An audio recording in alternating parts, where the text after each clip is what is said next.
Okay. So, this is Thomas here. I'm also with Lab Services in Europe and doing mostly or almost exclusively IBMi and AIX security, and also started into the Linux world. So, part of it, or I'm part of also the security team for the IBMi environment. We have a couple of people in the U.S. and just to get some new people in, educated back in July in Rochester. So, and for the security environment, we have seen a lot of customers out there throughout the years. Their pain points. One of the things is basically security and compliance. Compliance is a big issue because there are a lot of industry regulations like PCI or HIPAA and some government regulations. They require companies to comply with certain rules. The problem the companies have is once you change your, for example, configuration, access control settings, things like that, once you changed it and ran a project to do that, and the project lasts, let's say, for 1, 2, 3, 4 months or even a year, nobody can really tell, even after you finish the project a month later, that your system is still the way it's supposed to be. So compliance is a big issue to figure out, is my whole IT landscape, especially in the IBMi world also, is it still compliant with my policies? And this is where Lab Services over time has developed various tools. And these tools have actually now been packaged almost 1.5 years ago as a PowerSC tools for IBMi. The PowerSC tools for IBMi is not unlike what you have with the AIX. It's not a product. PowerSC tools is really just a collection of various tools that we have developed and that is sold as compliance products or that help customers manage security better. Versus AIX, where the PowerSC is actually a tool set and it's sold as a product in various editions like standard and express editions. But here it's basically everything from Lab Services, right? It's not a product that you can buy by ordering a system. Okay, so if you have any questions, also please come forward and ask your questions as we go along with the presentation. Going to the next page, titled PowerSC Tools for IBMi. As I mentioned, these are various tools that should, or actually will, simplify just the management of compliance and security on customer systems. There's a lot of times you just don't know where to look at. Is your system still in compliance? Are all the settings still okay? What do the audit log says? Do we have any problems occurring on a system that somebody is trying to perform an unauthorized access attempt on perhaps your customer database or tries to download it, right? So those are all kind of things that are part of those tools. And typically the tools, even though you could theoretically buy them on its own, we strongly recommend to fully benefit of the tool, to also get a thorough, in-depth education how to use it and help the customer implement it, that those tools are sold with basically some hours or man days from Lab Services consultants, so that they can help the customer actually to install, to configure, and show the customer basically how to use the tools. It's a much bigger benefit and outcome for the customer than just installing the tool and basically trying to figure out how things are working, even though the tools have their user's guide with it and you can read a lot, but it's always better to have somebody to help you set it up. So going forward, next page, that's page 4. In addition to the tools, we in lab services also have various standardized services that we offer, and we're pretty successful, for example, in selling not only as part of the PowerCare services, but also individually as a billable service, the IBMi security assessment. That is what we typically recommend everywhere, and we had so many projects where customers contact us and ask for a specific solution to target one problem they have. And we typically say, look, if you just want to close, let's say, ODBC access so that nobody can access the database from the network, you might have other gateways or services active that allow you to connect also to your database, like through DDM, right? For example. So, and this is why we typically recommend first, in the first step, doing a security assessment. An assessment is actually looking at system configuration, system-wide configuration, access control patterns for application objects, network service configuration, whether they pose a risk of, for example, a denial of service attack or unauthorized access. Going over the auditing setup, this is also something we see a lot, that customers have not set up properly their auditing subsystem. So, and then they, once in a while, we get contacted helping the customer in determining what the cause was of a breach, data breach, right? And then you're looking at the system, and they have not even turned on the proper logging.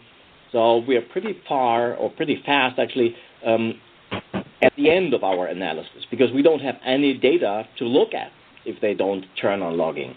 So, and this is what all the security assessment, what we look at, and finally the customer gets a very comprehensive report with an executive summary, and then every section we analyze with a finding section, associated technical risks, so what could happen from a technical perspective if someone exploits the weaknesses and vulnerabilities.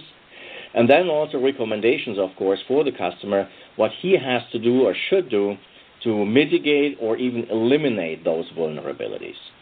And once the customer has that, then he can start basically targeting individual findings and prioritizing them, and then starting closing those issues, right?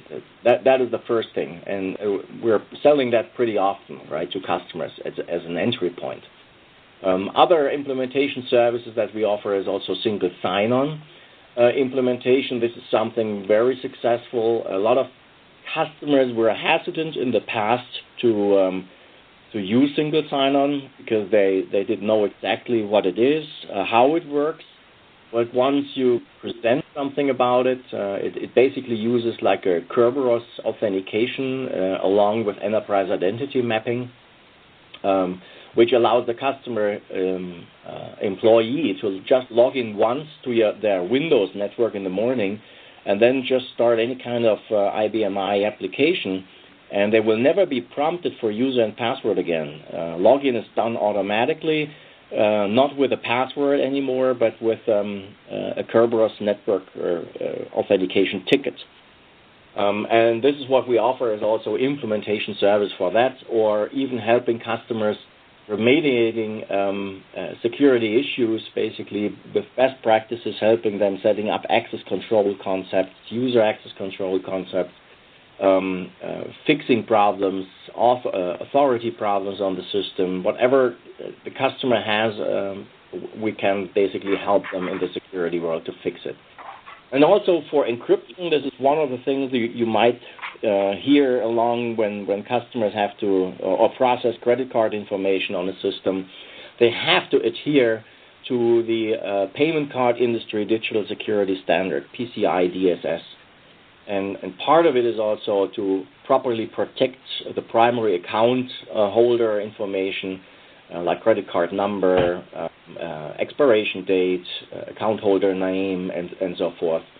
And encryption is one of the things that is used very often to protect this kind of information. And we also have an encryption suite. There's also some tools along with our implementation services, because encryption itself, it's not trivial. If you make a mistake and you lose your encryption key, you also lose access to your data. And IBM, nobody on this world can actually help you recover, if you use strong encryption, recover your data again, right? So there's a lot of planning needs to go along, and this is where we have a lot of experience and can also help the customer. If for whatever reason you might have questions in the future about the tools, about the service offerings, the best thing is to contact your opportunity manager, like for Europe here, like Gerard or Claude, right? Or any other opportunity manager, and they can direct the question to the right person, right? I, of course, can also be contacted. Okay, let's continue to the tools overview. That's the next page, number 5. So here you see actually the tools that are packaged or available under the umbrella of PowerSC tools for IBMi. The first one, and this is just a summary, we will go over each of the tools in a little bit more in detail on the following charts. But the first tool here is the Compliance Assessment and Reporting tool. This has actually been developed as part of a larger engagement with a worldwide operating bank, and they operate a couple of hundred partitions, more than 600 IBMi partitions, and they had no clue how to monitor anymore whether their systems are in compliance. And then, of course, in a lot of companies you get audits, security audits, and the auditors, of course, what they want to see is actually in writing reports or like a dashboard saying, here we are compliant. You see here, this is the report, this is the outcome, and all the systems are in compliance with our own security policies.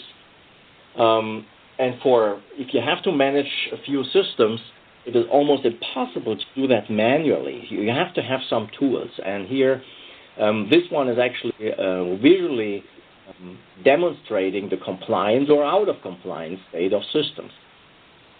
Then we have the security diagnostics. I don't know, you might have heard in the past a name of IBMi, security assessment tool that has, as part of PowerSC tools, has been renamed to security diagnostics. And this is actually a tool that we use for our security assessments as well.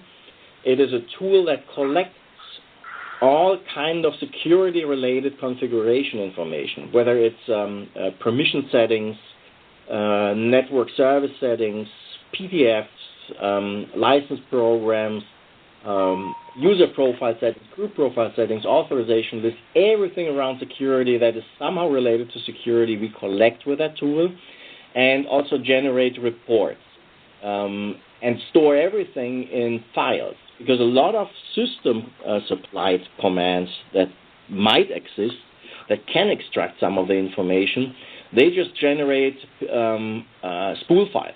And it's very hard to analyze a spool file that has then 80,000 pages and you want to spot a few things in there. Very difficult. And once you have something in a database, it's very easy to use SQL or something or query to go over it and find the right information in there. So this is reporting basically, or creating reports. Then we have privileged access control. This is also a tool that allows you to eliminate the use of QSEC offer all the time, or grants a user explicit right, or the public even, to use various user profiles on the system. It basically controls which user can basically adopt or assume an identity of a different user. Then we have the Secure Administrator for SAP. It's a similar tool like the previous one, but it's really because SAP is a business application, and such it has its own administration mechanism, and this typically requires a single administrator profile that is shared by many SAP administrators. So this is a huge problem for the auditors, because if everybody uses the same user profile, you can never track back an action to an individual person. And that targets this kind of problems. Then we have an access control monitor. This is something that also generates some reports in a more user-friendly way for getting an overview about your consistency of application permissions, object permissions, and things like that. Then we have the network interface firewall for IBMi exit points. We'll go over it in a little bit more detail, but it's a sort of, I would not say a simple, but it's an easy way of controlling access by user or IP addresses from the network to various services like FTP or ODBC or DDM, things like that. We will see how that works. Audit reporting is also something very nice because whoever has worked in the past with the audit journal on IBMi might have noticed already that every audit record has an event type, and this is like CO, AF, or whatever, and you have to know what those codes mean, and then you have to go to a security reference. There's an appendix with many, many pages to figure out what the individual fields mean, actually. And here, this reporting tool is actually allowing you, in a very simple way, to analyze and parse your audit journal for specific events that occurred. We'll see a little bit more in detail what that means. Another tool is the Certificate Expiration Manager. What is that good for? Basically, these days, more and more companies, and I see that everywhere because I'm helping a lot of companies setting it up, they want to encrypt their network communication. You might know that like 50-50 applications are still prevalent in the IBMi world, and by default, those 50-50 communication or data stream traffic is not encrypted. It uses the Telnet protocol. So it's all in clear text. So when somebody displays a credit card number on his screen, that credit card number flows typically in the clear text over the network, even though you might have encrypted it on the disk. But once it's presented to the user out there, it's already sending clear text over the line. So people try to implement like SSL encryption, but SSL encryption uses digital certificates. And these digital certificates, they expire. And once they expire, all services that use those certificates, they will not accept any new connection request anymore.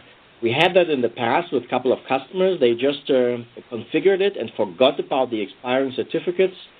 And Monday morning, people come in, and nobody can work and connect to the system anymore. And then it takes sometimes a very long time, half a day, or sometimes even two, to recover from such a problem.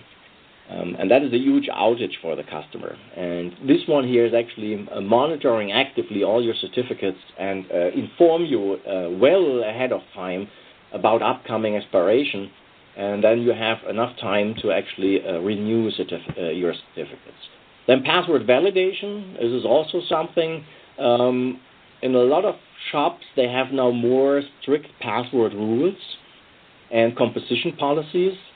And here we have actually what's called an exit program to the password change, which will actually check for a lot of other words, not only these typical things like, oh, it has to contain 2 digits and an uppercase character or something, but it also checks for dictionary words, and a company can actually tailor that to their needs.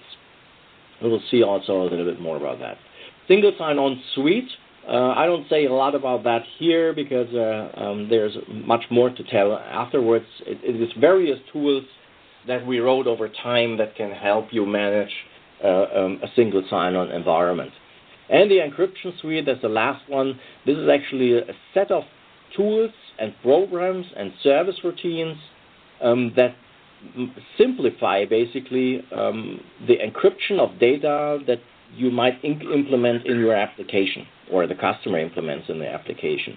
because by default, their standard cryptographic APIs, they're not easy to code with, and you have to understand a lot of background, and there are a lot of bits and flags to set, and we basically hide a lot of that complexity with the tools that we provide here. Okay, let's continue to the first details of the compliance assessment and reporting tool. That's on page number 6. Here you already see an overview about the dashboard, what we call, and it's not green screen. A lot of definitions are actually done in the green screen, but like a security department, an auditor, or manager at a customer, they want to get a quick view whether their systems are all in compliance or out of compliance with security settings.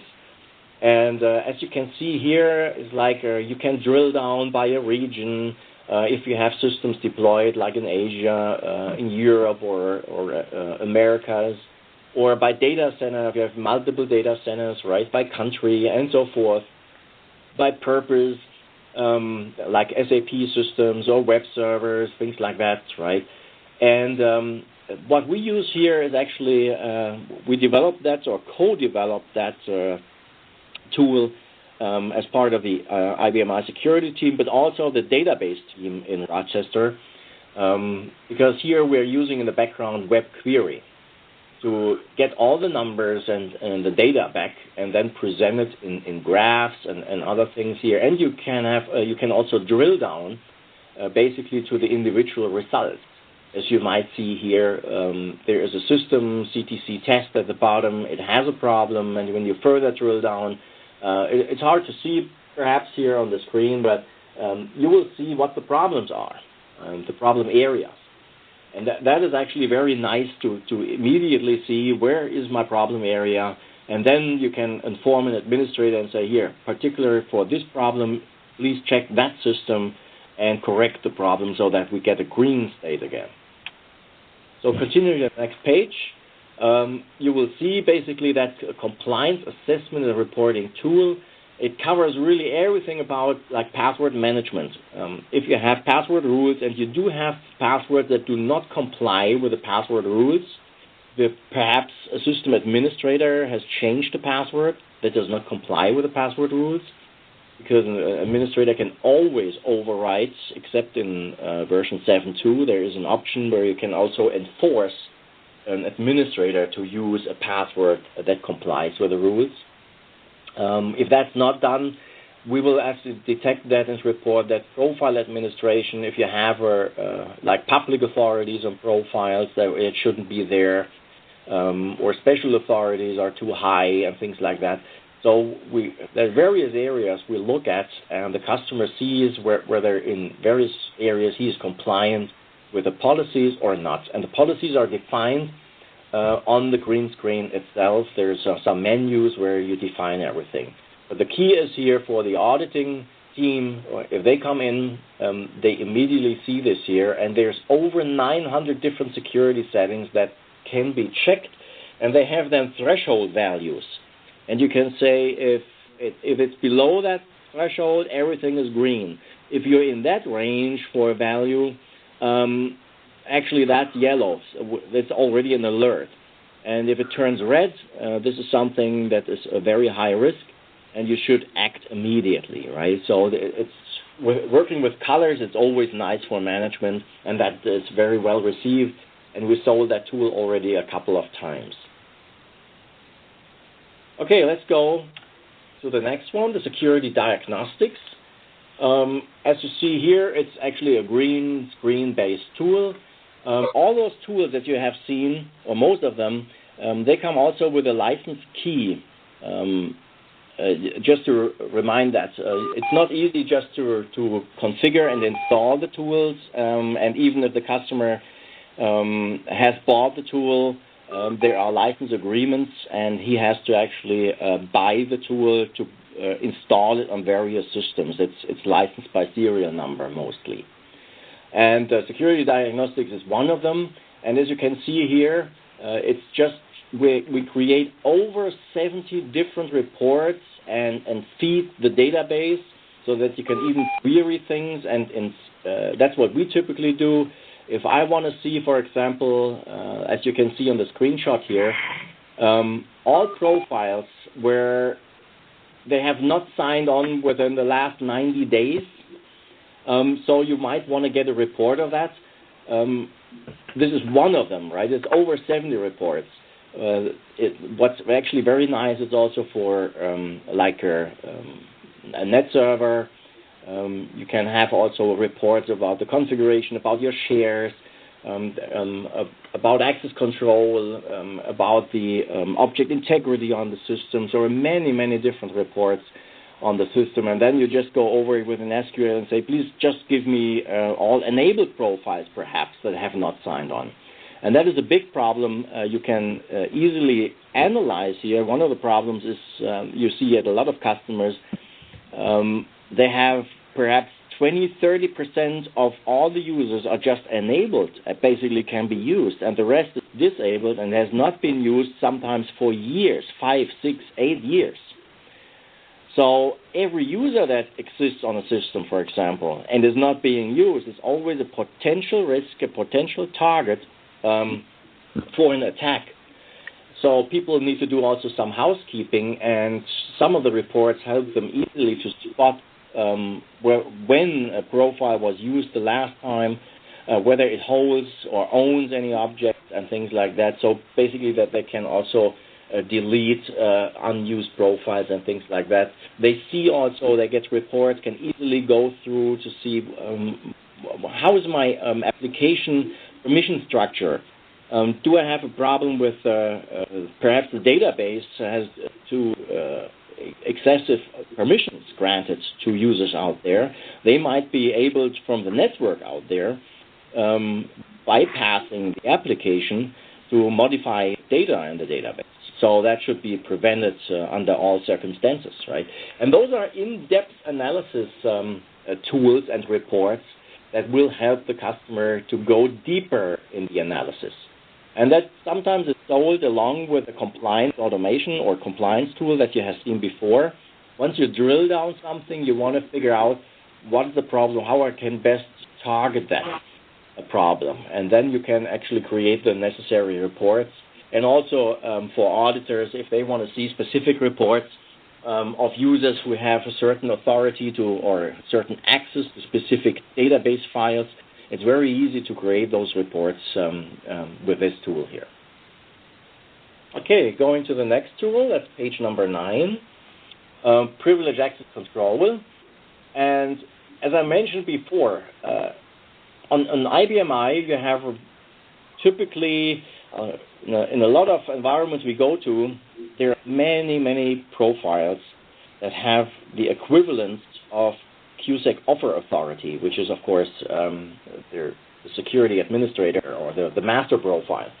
So there's a big problem with that. Using QSEC offer should be avoided under all circumstances, because this is the same as I mentioned before. If you use the same profile by multiple people, you can never track down who a specific action did, right? So from that perspective, you might want to authorize one or the other regular user. This is not an administrator. That user does not have to have like all object or sec admin or anything. But sometimes you have to perform some task under a privileged user. So, and to not give out the password so that people just log in and do whatever they want, this tool here, privileged access control, you can actually authorize individual users to assume an identity of a different user. They can adopt the authority, or they can even swap to that profile. And the nice thing is here, you basically authorize that, the configuration, and then you see that command down there, we call it fire call. So when you call that, you say, you get basically a selection screen, and you can say, what user do you want to swap to or switch to based on the users you are authorized to use. And once you select that, you get a command line within that user context. But from that point on, every action, every command you perform is all logged and kept in a log, in transaction log. And at the end of the session, at the beginning and at the end of the session, predefined list of people get actually an email saying, okay, this user assumed now the identity of that particular user, and when the session is over, the security administrator gets also an email saying, okay, now that session has ended, and he gets all the transaction log attached with it. So he can basically see what that person did while he was actually assuming the identity of a privileged user profile. And that is very cool and eliminate the need to give out passwords of privileged users to other people, because you don't have a password here. It's really just your user who is authorized to assume that identity. That's actually very cool. Okay, continuing to the next tool, which addresses a similar issue, but just now, that's page 10, for the SAP environment. SAP has just the same as we have with USEC offer. They have also an administrator profile, and typically all individual administrators, they sign on as that user. As you can see here, there's that little, on the right side of the screen, screen capture in green up there, and this is what the typical job is. They log in interactively with EPO admin, and they perform various administration tasks for the SAP instances. However, if 3 administrators log in, you have no idea who that person was, because they are logging in directly with that profile. And that caused already a lot of problems at some customers, and auditors say, so who did that? And you could never say it was John or Michael or whatever. It was just not possible. And this was also the trigger why that tool was developed. And this tool actually uses also a swapping technique. So people log in basically, as you can see in that another little screen capture with Steve mentioned. So Steve would sign on to the IBMi environment interactively, but then he could say, running a command like down there, it's called sit sudo. So basically he assumes the identity also of the EPO admin and is directly in the context of that SAP instance he want to work with, and then can basically run any kind of SAP administration command. And that is actually executed under EPO admin, but he is still logged in, and every action that is performed while he's doing that is actually logged with both his real username and the username that the action is performed under, in that case EPO admin. And there are a couple of commands associated with the tool where you set up the environment, you basically grant individual, and that is if you have multiple instances even installed on a single partition. You can also authorize individual users to just manage or administer certain instances of SAP, not everything, right? Very easy. Also for auditors, there's a list command, so it says basically for the auditor, so who is authorized to switch to what environment and administer that environment, right? So that is for just the SAP environment. Well, let's continue to the next one. Access Control Monitor on page 11. So this one here has been developed also as part of remediation work with customers, where they said, okay, like in an application typically, you have like program objects, command objects, modules, service programs, all these executables. Typically an end user never needs change or all authority to these objects. If they just want to call the program, the only thing they need is a use authority. Versus perhaps a data area, they might need a change authority. So, but a lot of times we see inconsistencies in the authority setup, and that causes a huge risk sometimes. And this tool here is actually, you can use for monitoring. You specify also policies But that is just for permission settings, right? Access controls to objects. And then you can easily also spot if some of the objects have been defined or created on a system not complying with your access control policies. And then it creates reports, and you can easily spot those that are out of compliance, just for permission settings. It's very nice. So let's continue to the next tool, page 12, which is called Network Interface Firewall for IBMi, exit points. And this is something, it's not directly a competition, but it's also right in the same space as some of our ISV partner tools. So there are ISVs out there like Rasli, N4Safe, PowerSC or AttachMate, or now it's Help Systems. So there are various tools providers. They also have tools to control exit points on the system. Exit points are basically available for most network services, like for the Telnet server, for ODBC access, data queue access, DDM access, remote command access, and so forth. And typically, when you have an IBMi application, every application user can basically connect through one of those services from the network to the IBMi environment. And if the access control setup is not properly done on the business application objects and data objects, then the user from out there could basically steal data, do some data theft, or do a tampering of data, or even destroy something on the system, just through network services that are available. And most of those network services are controlled or can be controlled through these exit points. And we have written a very simple exit program, and that allows you basically to control access based on individual user profiles or even group profiles, what is even better, because that is a typical role-based access control, where you just say if you are belonging to that group, then you can do an FTP to the system, or you can run a remote command on the system. Otherwise, the access is denied. And here you see on the screenshot, you see an example of some of these exits that we control. And then you can also restrict access by IP address. And that is sometimes important, like FTP. FTP is something you do not want to grant to individual end users.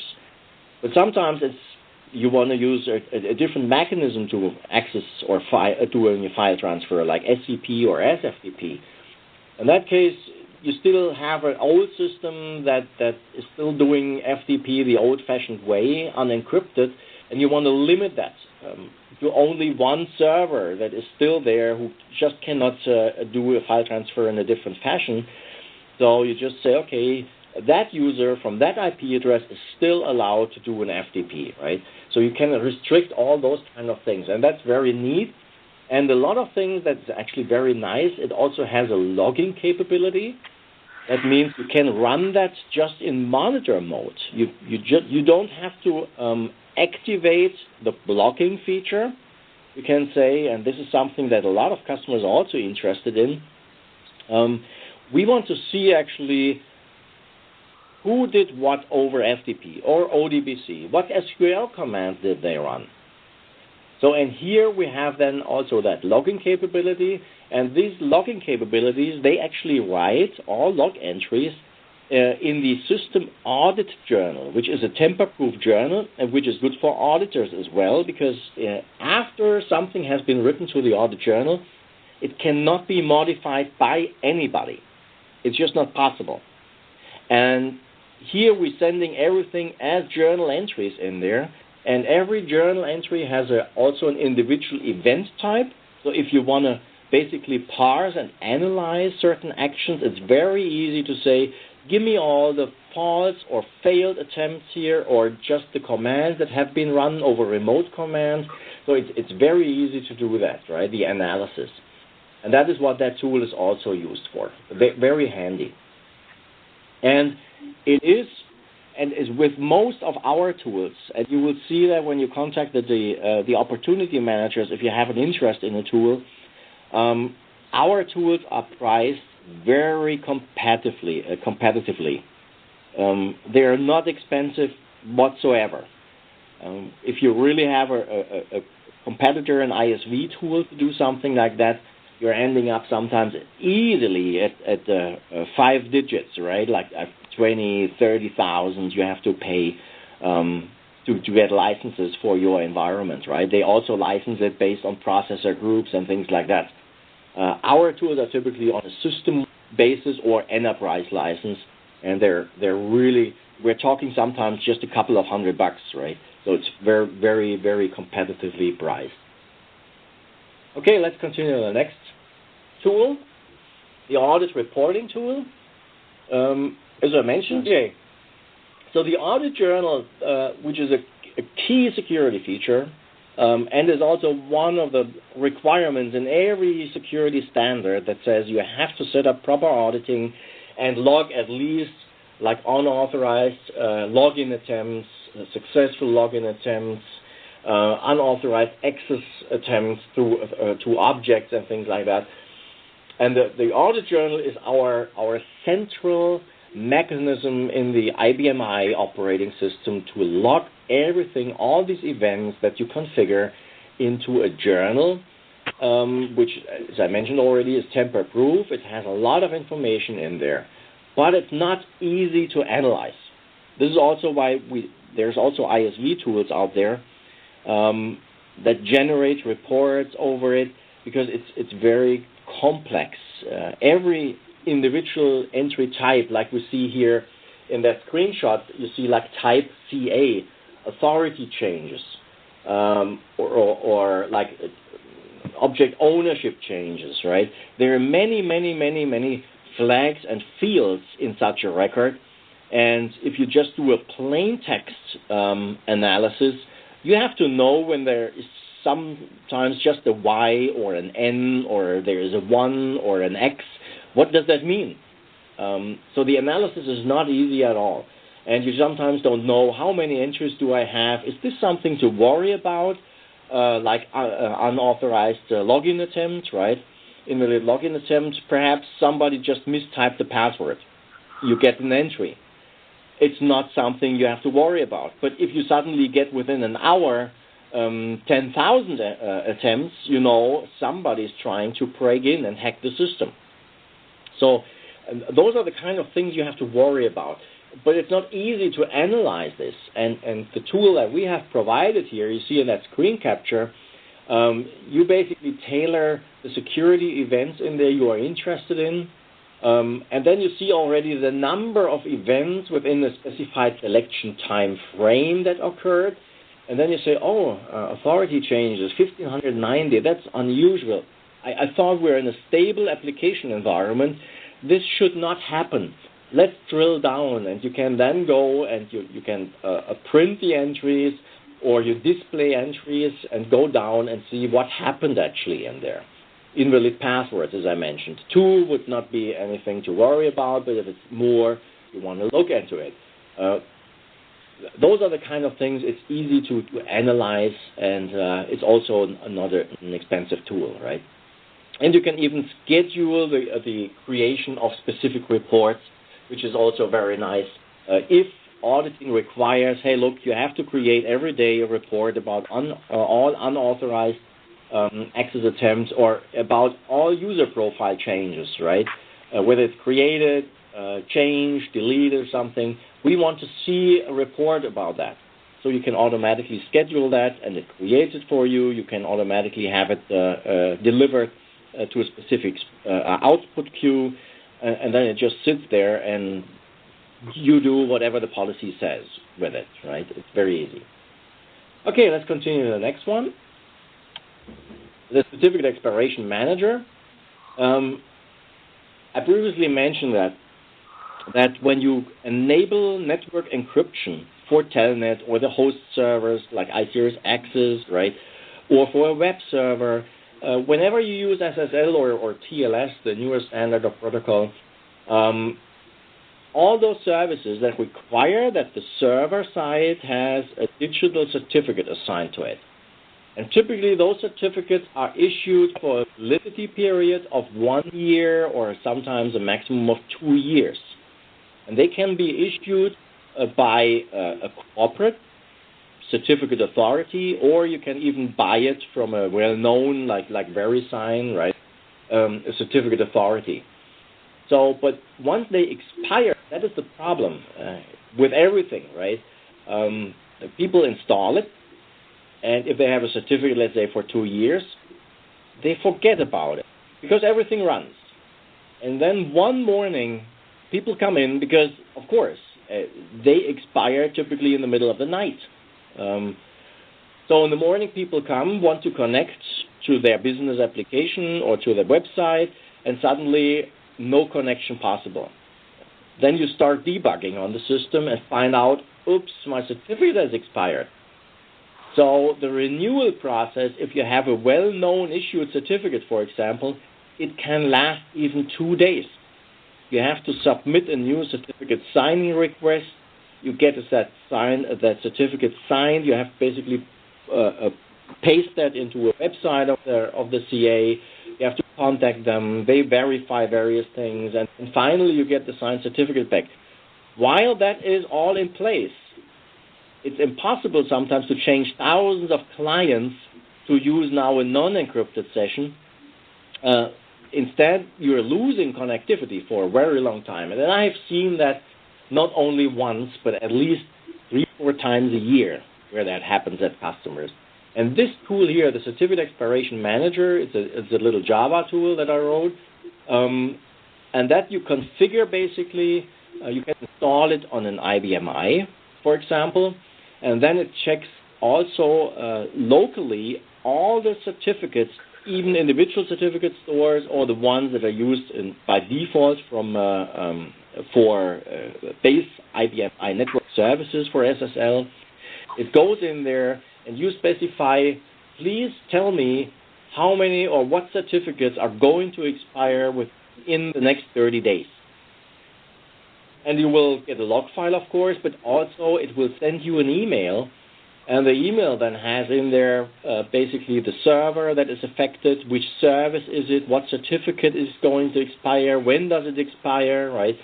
It shows everything in there, and then the administrator can go and has still enough time to renew a certificate, assign the new one, and there's a non-disruptive, basically, renewal of the certificate process, and nothing gets interrupted or you have no outage for that. You can even install or configure the system. There, you see here in the screen capture, there's like in the upper screen capture, there's Network Services tab. In the Network Services, you can even say, oh, I do have also a Windows server and a Linux box out there that also uses certificates for communication. And you just go in there and say, that runs on that system, it listens on that port, and that tool will go out and checks your entire network, all the services that you configured for expiring certificates, and it will report all of those to you. It's very handy tool that informs you about expiring certificates. And, basically prevents you from having a large outage. So then continuing to the next one, password validation. The password validation is the one I mentioned initially. When people have their password composition rules, typically what we also see, and we have now a way of determining that, if you work for a company, whatever, Miller Enterprises, then you find a lot of times passwords that contain the word Miller. And then it's like Miller 01, Miller 02, Miller 03 every month or whatever. You get this kind of password. And the default in the operating system does not allow you to filter for specific words or like dictionary words or something like that. And here that tool allows you to finely grain configure your password policies and even include custom dictionaries that you populate. You can even download dictionaries of common words from the internet plug it in, or you can even add your own ones, which is typically like company names, location you're in, and things like that. That's what it does, right? And then when you do a change password, it will check against all these password rules and dictionaries, and if the password is not in compliance with your rules, it's going to be rejected, and you have to figure out a password that meets your compliance rules. So let's continue to the next page 16, single sign-on suite. And you see already on that page here, there are a lot of tools associated with it. Single sign-on, it is available now on IBMi, or it was actually i5 OS back then since v5R2 actually, and it has been enhanced over time with many, many new functions. But the problem is, like the management, as I mentioned before, there is something called an enterprise identity mapping. Because when a Windows user logs into the Windows network and he wants to now access like a 5250 session on the IBMi, he might not have the same user ID on IBMi. He might have like a Thomas blank Barlin as a Windows username, but he might just have Barlin as the IBMi username. So how do you automatically log someone in? In that case, that EIM is doing the mapping. It says, okay, on Windows, this user or this person is known as that username, and on that IBMi system, he is known as that username, and on a different IBMi, he might be known under a different username. And that EIM does the mapping for all of that. But the default way of managing those mappings is actually through ICER's Navigator, and the interface, it's nice for testing purposes, but certainly not for ongoing maintenance or even initial population. If you have 2,000 users or even 500 users, you would have to enter everything individually in there, and that is a very, very time-consuming. And we have provided like a populator tool that will extract information from different systems and then help you actually populate all that EIM registry in there. We have CL commands that you can plug into your own user management process or as an exit to the create user profile command that will automatically manage those identities for you in the ongoing maintenance, right? What is also nice for EIM, like EIM-based password resets. It's not even single sign-on, if you will, but using EIM, if you have multiple user IDs on different systems, and you do a reset password, because we have a password synchronization tool, which is also sold in the single sign-on suite. Then you can say, okay, if I change as user Tom on one system my password, so the synchronization process automatically changes my user Barman's password on a different system. So it's very, very nice. There are multiple tools here that you can use, or even Windows AD profile synchronization, a very nice tool that is actually using AD as the base for your user profile management on IBMi.